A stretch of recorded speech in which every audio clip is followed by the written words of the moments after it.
How to post multiple photos in one post on Facebook. Hello and welcome to our channel Whizz.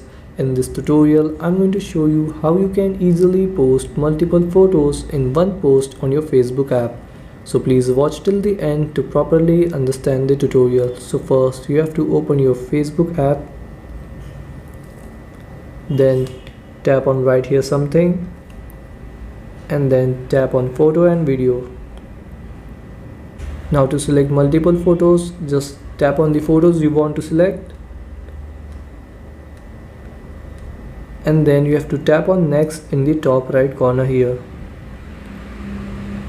And then here in bottom you will get the option to choose layout. This is columns, banner, frame.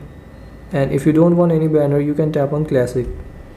And then to post it, you have to just simply tap on post in the top right corner and wait for a few seconds.